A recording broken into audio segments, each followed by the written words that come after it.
សហៅព្រៃផ្សៃម្លេះព្រះអើយសង្ឃឹមថាសមត្ថកិច្ចនឹងស្រាវជ្រាវរុកមុខជនសង្ស័យមកដាក់ទោសទៅតាមផ្លូវច្បាប់ផងចុះករណីវាយប្លន់ធ្វើបាបនិងបំរុងរំលោភទៅលើនារីវ័យក្មេងម្នាក់ដែលគ្នាទុនខ្សោយសូមស្ដាប់ការរៀបរាប់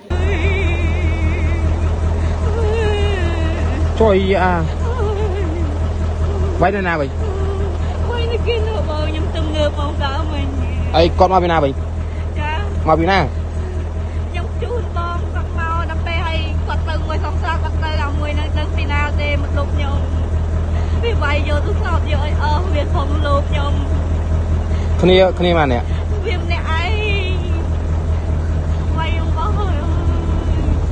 វាយស្លាប់នៅណាវាយទៅនោះខ្ញុំធ្វើសម្រាប់បានវាបានទៅទៅហើយដឹកមកពីណាវិញចាយើងមកពីណាវិញខ្ញុំធ្វើការទៅព្រៃវែងព្រៃសយើងនេះណាចាមកពីណាយើងមកពីណាខ្ញុំមកពីព្រៃវែងព្រៃវែងចាតាមគេមកដល់ហ្នឹងអត់ទេវាលុបមកវាថាជួខ្ញុំទៅផ្ទះបងខ្ញុំគាត់តាមសង្សារគាត់ទៅបាត់ហើយខ្ញុំធ្វើសម្រាប់ទៅបានរួចខ្លួនបង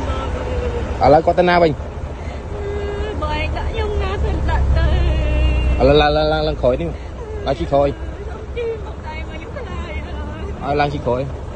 ប្រពន្ធនៅក្រោយនៅក្នុងជួយឲ្យវាយឡាក់បាក់ធ្វើយកអីវាយ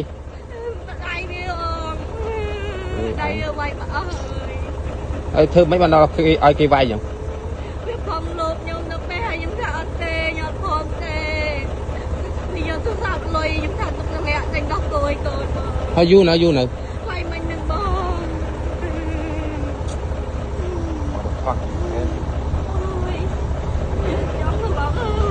ឡើងគួយក្រោយចូលក្រោយខ្ញុំទុបទៅឡៃភ្លឺត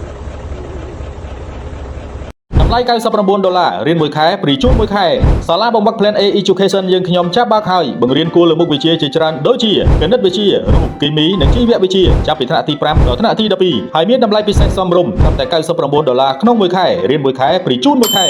សូមទំនាក់ទំនងលេខទូរស័ព្ទ093 60 26សូមអរគុណសាលាបង្វឹក Plan A ដំណើរឆ្ពោះទៅកាន់នីតិ A